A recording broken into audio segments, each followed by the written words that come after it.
Hello friends, how you doing? My name is Israel Lopez and I'm the lead youth advocate at Urban Ventures. And I've been working with youth for about 12 plus years now. I was the youth pastor at my local church for many years and transitioned to the position that I am now at the beginning of this year. And all I can say, it's been one of the biggest honors and privileges of my life to be able to be on the sidelines and watching these young people grow into their potential, grow in their relationship with Christ, and walk out the calling that's over their lives. And I have a special place in my heart for them and to see them do all that. And but before I go into my message today, I want to just honor the whole team at Recharge Conference. Everyone that's leading and is a part of it and to put it together. I truly believe that as leaders, in the midst of all the busyness of life and all the noise of life, that we need to just take a pause and just rest and refresh ourselves and just recharge in God's love and His grace, and just be reminded of how amazing He is and who we are in Him. So I just want to honor you for taking the moment to be part of this conference and to come and just recharge yourself so you're able to do everything that God's called you to do and lead every area of your life as a champion that you are. It's truly an honor for me to be here today and share what God's placed in my heart. And today's message is called Gracefully Broken. It's kind of a heavy topic, but it's something that God has placed in my heart and has been working in my life. So I pray that whatever is shared today, that it touches your heart and that you're able to face the wounds that are in your life. For those that don't know me, I am from Guatemala City.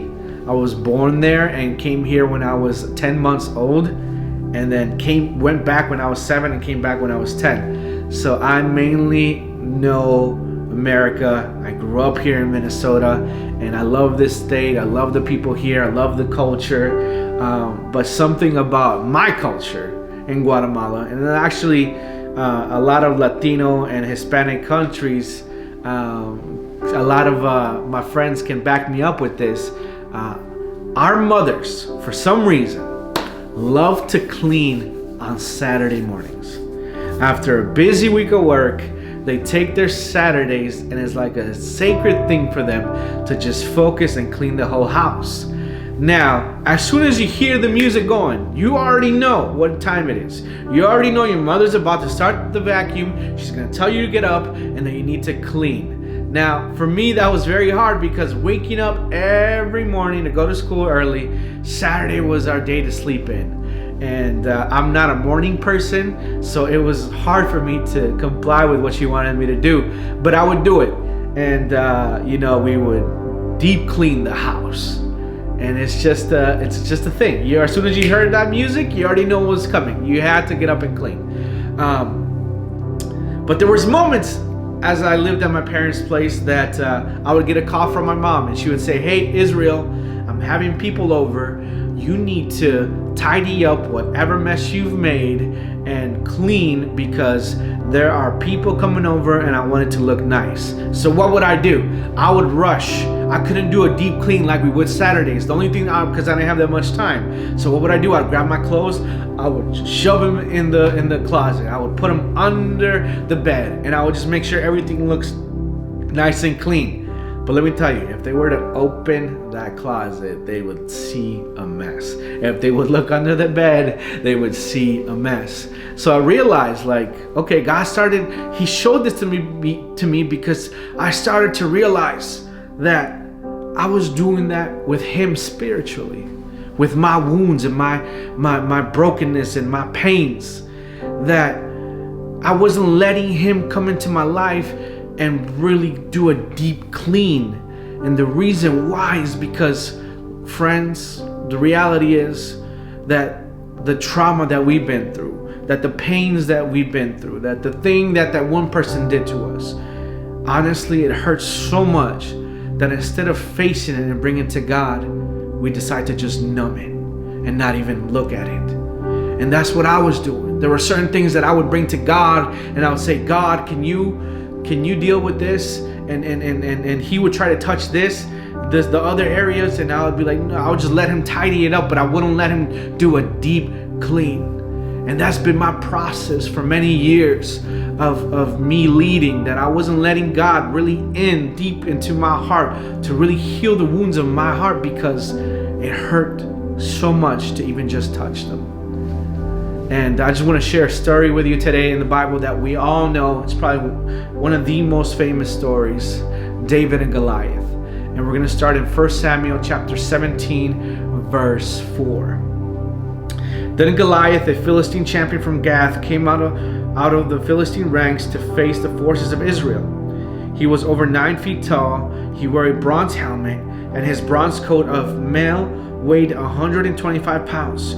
He also wore bronze leg armor, and he carried a bronze javelin on his shoulder. The shaft of his spear was as heavy and thick as the weaver's beam, tipped with an iron spearhead that weighed 15 pounds. His armor bearer walked ahead of him carrying a shield. Goliath stood and shouted in taunt across the Israelites, "Why are you all coming out to fight?" He called, "I am the Philistine champion, but you are only the servants of Saul. Choose one man to come down here and fight me. If he kills me, then we will be your slaves. But if I kill him, you will be our slaves. I defy armies of Israel today. Send me a man who will fight me." When Saul and the Israelites heard this, they were terrified and deeply shaken. We know the rest of the story. David versus Goliath. David hears him. He asks how come no one's going. He takes strength and courage. He goes out there. He grabs his slingshot, his stones, and he takes Goliath out. And it's a heroic moment in the Bible. It's used all over the world, and it's shared. The story is shared all over the world, generation after generation.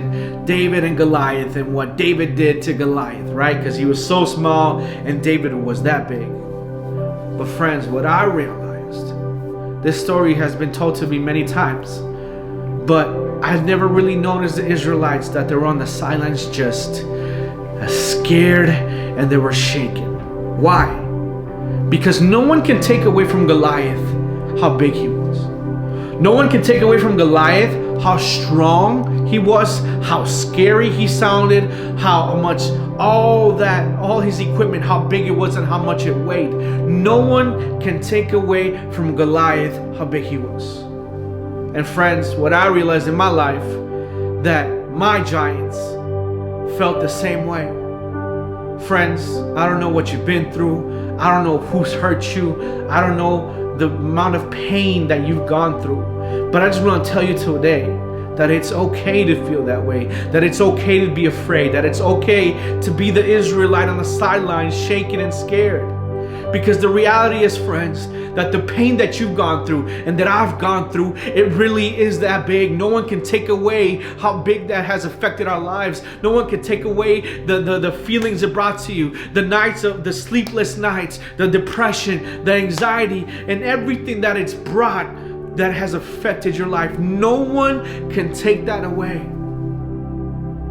And we expect to be like David, right? We're supposed to be the David in this story and take courage to face this. But the reality is, friends, that many of us are the Israelites on the sidelines because it hurts that much to face them. And let me tell you, there was a moment in my life that I had to start facing it, and it did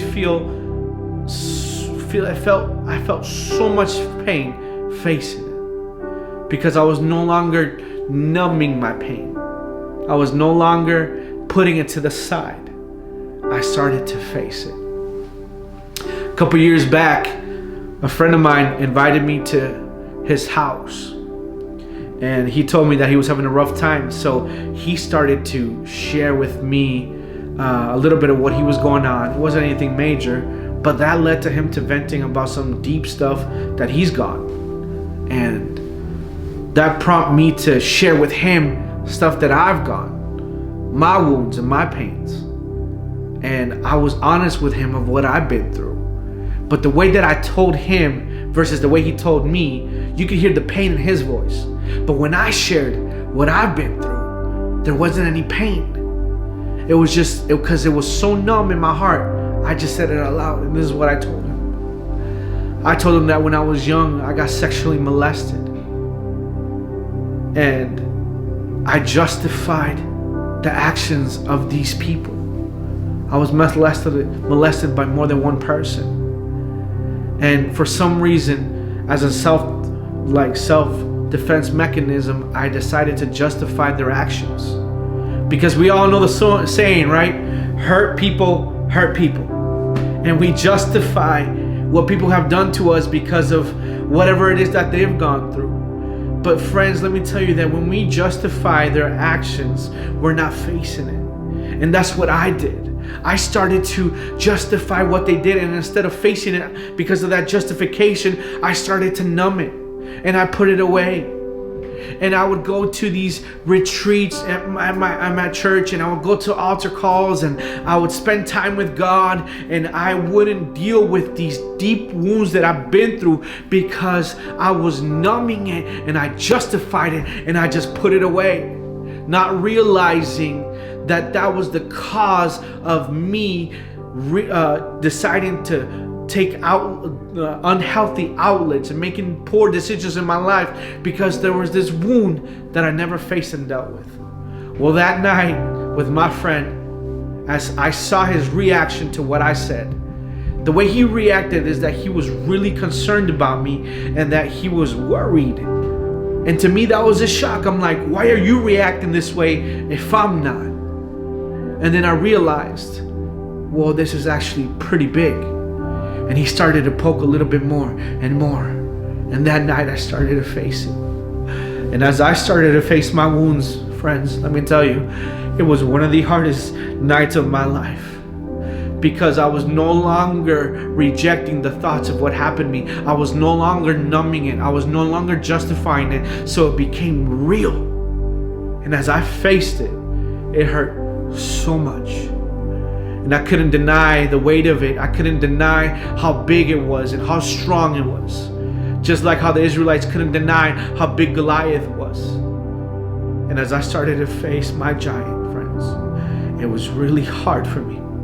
But let me tell you that as I started to face this and I started to give it to God and actually give him access to this area of my life, he started to heal me and he started to help me with my wounds. But let me tell you, the process wasn't easy. It was hard, and I realized I was just letting God tidy up at moments. I was just letting him come in and make me feel good, as in tidying up, like the way I did when I cleaned when my mom told me to do it fast. I was just letting God come into my life and just deal with it a little bit, but not fully, so I could just feel good and move forward. But reality is, I wasn't moving forward. I just felt good and comfortable, and I wasn't letting God to actually go deep into what he wanted to do in my heart. But I started to, friends. And let me tell you, it hurt so much. But as I started to face this, I saw God's love. I saw his faithfulness. I saw how good he was, because he started to heal my heart from this weight. And then next thing you know, as the process went, as I started to look for a healthy community, as I started to make healthier decisions for my life, as I started to face this, I started to realize that I was healing. And friends, as I started to heal, I was able to be raw and transparent with my people that I was leading. I was able to share this with people, and it wasn't easy. But as I started to share with the people that I was leading in my life, I saw something. That because I was removing the shame that I was going through because of what I went through, I was removing the shame off my life. And as I shared, the shame started to come off their life. And then next thing you know, because of the shame was removed, and they were able to be raw and real with me because I was doing the same with them, their process started to speed up. And they were able to heal at a quicker rate because the shame was removed. So friends, I don't know what you've been through today. I don't know who hurt you. I don't know who abused you. I don't know what keeps you awake at night. I don't know what triggers you to go back to that place of hurt and pain and trauma and depression and anxiety.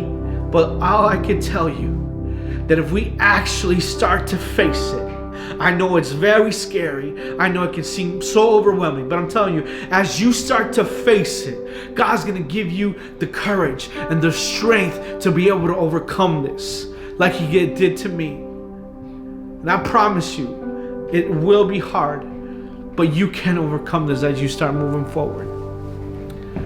We all know David's story of David and Goliath, but I don't know if you know his full story. He went through a lot in his life, a lot of heartache and a lot of pain. A lot of things started when he was young, when he was rejected by his father for being small. And then as he started to work in the kingdom of God with Saul, Saul started to hate him, but he loved Saul. And his Saul's son Jonathan, they became best friends with David. And one day, Jonathan gets killed. Saul falls on his sword on himself, and then David takes over as king. He then has children. His first son that he had with Bathsheba, that he committed adultery with, he failed. He felt the pain of failure. That first child dies. Then his children after that, one of his sons rapes his daughter. Another one tries to dethrone David, and then his men kill that son. Like, David's life is filled with pain. Pain after pain after pain. And as I read his story, I could somehow sense that pain that he was going through, because I could relate with what I've been through. And friends, he's been through so much. And us as leaders, the reality is that we're as equally as fragile as the people that we're leading, and that we are human as well, and that we go through things as well, and that with these things also hurt as much or even more, because we're supposed to be at a standard, right? We're supposed to kind of separate ourselves from the people that we're leading. We can't be so familiar with them, because if they get too familiar, we can't really pour into them. So we're supposed to be leaders, and it's kind of lonely being a leader, because sometimes being leaders, we suffer alone, and it's scary to suffer alone. But friends, as we face our pains, and we actually start to deal with them, God starts to heal. And as actually when we start to be transparent and real about what we went through, it actually helps the people that we're leading. But it's not easy. And I go back to the story of David, everything that he went through. We were able to read it all and see all the pain that he went through. But I love what he says in Psalm 61. Verse 2 through 4. From the ends of the earth, I cry for your help. When my heart is overwhelmed, lead me to the towering rock of safety. You are my safe refuge, a fortress where my enemies cannot reach me. Let me live forever in your sanctuary, safe beneath the shelter of your wings. Friends, in the midst of my brokenness, in the midst that I just feel so overwhelmed at times because I just can't deal with it, God just reveals to me that I'm gracefully broken. Yes, I'm broken. Yes, I'm still dealing with my issues. And friends, the reality is that life's always going to continue to hit us. We're always going to kind of always go through things. People are going to leave us. People are going to betray us. People are going to hurt us. We're going to commit mistakes that are also going to hurt people. We're also going to commit mistakes that hurt us. We're kind of always going to go through things in our life. But in the midst of all that brokenness, I can tell you today that our God is for us, that our God loves us, and that He is with us. Jesus said in John 14 that He is the way, the truth, and the life. He is my way when I don't know how to deal with my brokenness and where to go. He is my truth when the lies of my brokenness are telling me that I'm not good enough. He is my life when I feel like that I can't go no longer in life. He is everything that I need. And friends, I just want to encourage you today that as you move forward and you actually start to take the courage and strength to face this, that God's going to be there with you. And that you're going to make healthier decisions. I had to make healthier decisions for my life. I had to look for people around me that I could actually trust. I had to make healthier decisions to actually eat better and actually work out, because that affects my brain and my emotions. Like, there's so much into us healing. But as we start to actually go forward and make a decision that this is what I want to do, I want to heal from these wounds that I've been numbing for years. I'm telling you right now that God's going to give you the provision that you need. He will, because He gave me the provision. And I know that He loves you, and I know that He's with you, and He cherishes everything that you're doing for Him. He cherishes everything that you put up with and you keep fighting for. And that's why He wants you to face your giants, as scary as they are, as much as they hurt. God wants you to face them. And instead of just keeping it to the side and say, God, you can actually have access to my career. You can have access to my family and my friends in this area of my life, in that area. But this I can't let you have, because I can't face this because it hurts too much. I'm telling you right now that if you actually start giving God access to your pain, then He can actually start healing. And He's been wanting to for years. How do I know this? Because that was my story.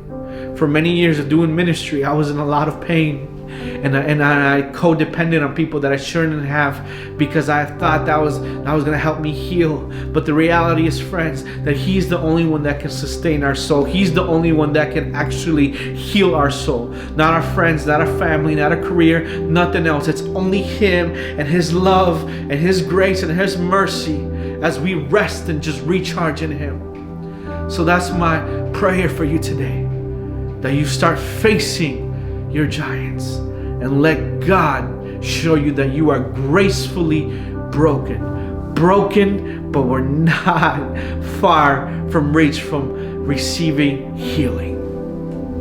Friends, thank you so much for listening today. I pray for you, and I pray that this message touches your heart. Thank you so much.